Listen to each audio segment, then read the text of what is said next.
Okay, today I'm going to show you how to make a basic doily.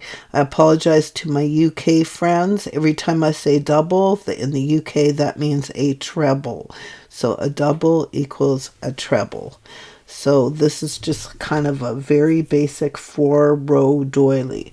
So first of all, I'm just going to start by doing the regular slip stitch. And there you go. That's my first stitch. And then I'm going to chain 6. So 6 single crochets. So let me just throw this on the floor and get it out of the way. So I've got 1, 2, 3, 4, 5, 6. Now I'm going to go right back to the very first stitch, and I'm going to do a slip stitch and take both of them off, and there you go. Now I've got a circle. So now at the beginning of every single row you start with chain 3. So 1, 2, 3. Now I'm going to do double crochets, UK trebles, 19 times, and that first chain 3 counts as 1. So that'll be 20 in total. So we're just going to go in and go all the way around 20 times, including the chain 3 will make 20 stitches. So, and the reason why I'm doing this in worsted wool is because it's impossible to film it using sewing thread. So I'm just going to go all the way around till I got 20 of these onto the chain.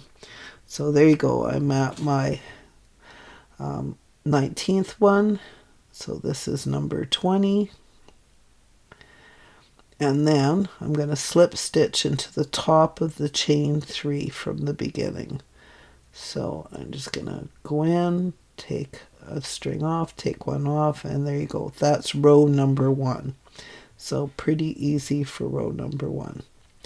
Okay, so my next step is at the beginning of every single row, you chain 3. So 1, 2, 3. So now what I'm going to do, that chain 3 counts as 1 double crochet or UK treble. So what I'm going to do is I'm going to do another into the top of the next stitch, another double crochet. Then I'm going to chain 2, 1, 2, and then into the very next stitch, again, I'm going to do a, sorry, don't look at that. I'm going to do another double crochet. And then I'm going to chain 2, and then into the very next stitch, I'm going to do a double crochet. And then I'm going to chain 2, 1, 2, and then into the top of the next stitch, another double crochet. And I'm going to do this all the way around. 1, 2, and into the next one, a double crochet.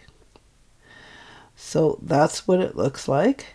And we're going to do that all the way around, the exact same thing, until we get to the end of the row. And I'll meet you at the end of the row. Okay, so you can see here I've got 1 stitch left to do. So I'm going to go in and put a double in. You can see here. And then I'm going to chain 1. And then I'm going to count to the top of the 3rd chain from the start. And I'm going to slip stitch in and pull it out. And there you go. That's the 2nd row done. So pretty easy. It's as simple as doing a granny square, honestly. And then I'm at the start of row 3, and I'm going to chain 3, 1, 2, 3. And then what I'm going to do is I'm going to do into every 2nd hole, I'm going to do my next pattern. So you can see here, so you always skip a hole. Okay, so what I'm going to do is I'm going to do a double crochet. So right beside the chain 3, there's my first double crochet. Okay, and then I'm going to skip a hole.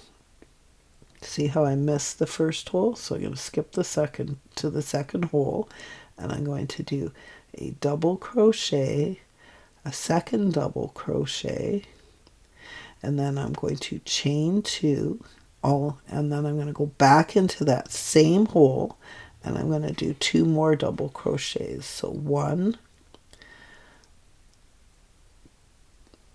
and just picking up some thread, and 2. Okay, so now I'm going to skip the next hole and go into the second hole, and I'm going to do the same. A double crochet, a second double crochet, chain 2, 1, 2, and then 2 more double crochets all into the same hole. So it's 2 double crochets, chain 2, 2 double crochets.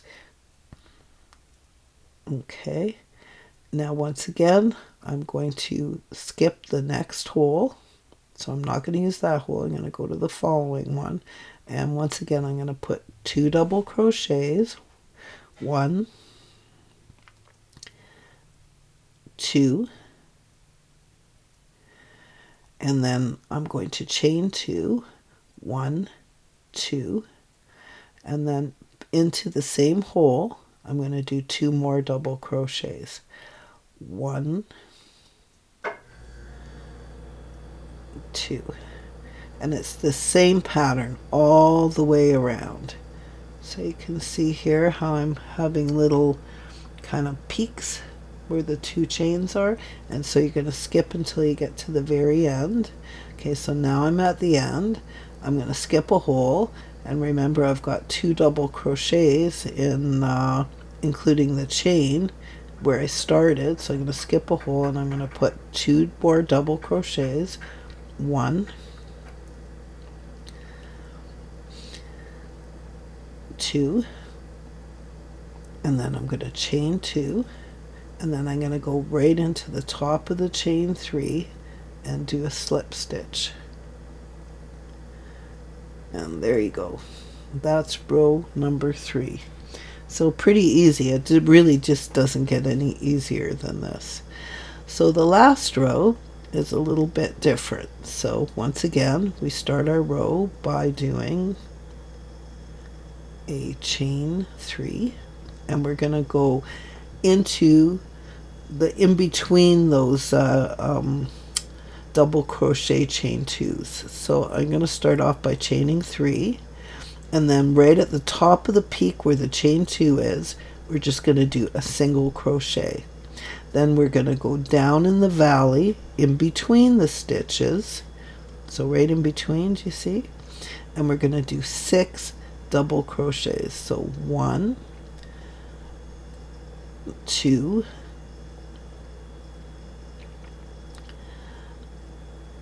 3, 4, 5, 6.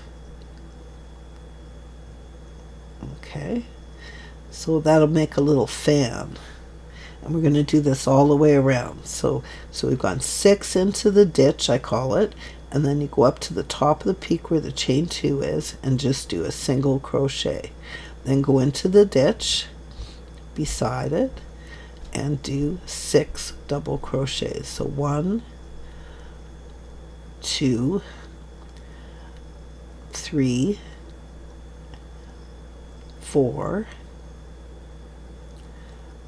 5, and 6. Okay, and now you go into the top of the peak where the chain 2 is, and you chain 1 into it. So you're going to make this scallop look all the way around.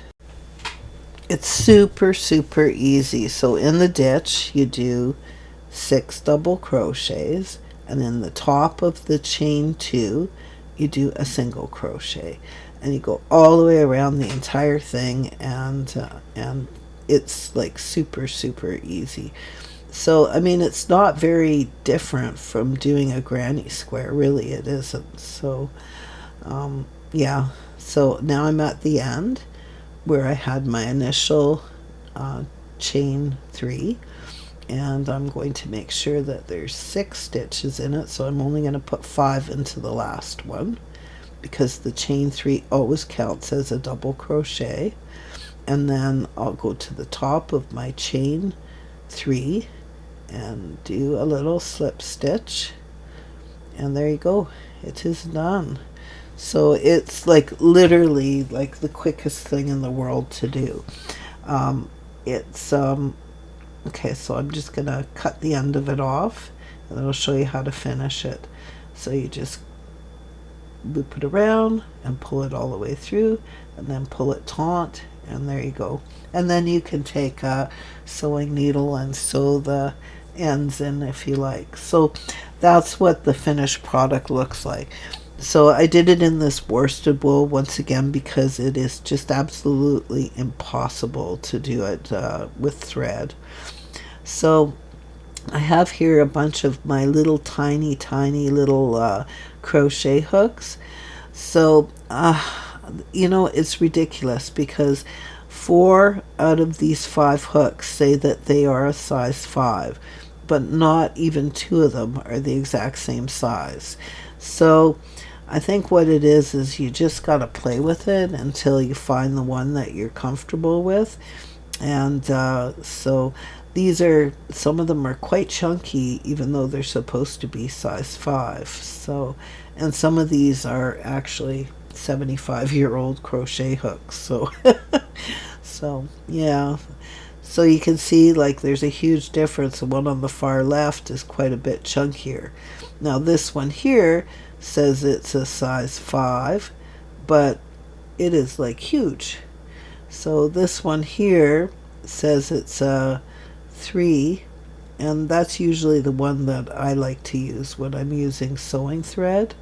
So and sewing thread is my thing of choice when I'm doing doilies. So this is polyester thread, which is not my favorite, but hey, that's all I had, so I'm using what I got. So what I did is I replicated this same pattern in sewing thread using that size 3 needle, and I believe that's the one that I did last night. So I did that one in a size 3 needle, and do you see how tiny it is? It's like really super little. And this one here I did in a size 5 needle. So you see the difference in size of what you can produce. I mean, it's the exact same string or exact same thread, but using a different size needle really does make a difference in the outcome of how big your product actually turns out. So I'll just give you a kind of the grand tour of some things that I've made in the past. So generally speaking, I don't use patterns when I crochet. I've been crocheting a really long time, so most of the stuff that I make just kind of comes out of my head. So that's just a little blanket that I made for one of my beds, and that's another little blanket that I made for another one of my beds. I got a little pillow to match it that I'll show you in a second. This is actually called the willow pattern, which it makes just an absolutely gorgeous full-size quilt, like for a human being, not a dollhouse. But I did these out of crochet cotton, like lightweight crochet cotton. And there's the little pillow that I made that matches the turquoise and pink set. So I just think they turned out pretty cute. And then here's some more doilies that I've done. So again, like these doilies, I don't really have a pattern. They just kind of come out of my head, and whatever they look like when they're finished is what they look like. This doily I actually did out of heavier weight material. What do you call it? Tatting thread. That one's done out of sewing thread as well. But you can see that this one here, that's tatting thread, which is a little bit too thick, I think, to make doilies out of. I think you really do have to do it out of sewing thread. And then here's another one that I've done out of sewing thread. I love giving these away as gifts. So, but yeah, so that's what my crocheting looks like. By all means, I am not an expert. There's Julie Warren. Julie Warren has a YouTube channel that you might want to look up, and she does some lovely crochet work. Well, if you haven't already subscribed, please subscribe and hit that like button and tell your friends about my channel. I need 30 more people to reach 1,000. Yay! Have the best day ever.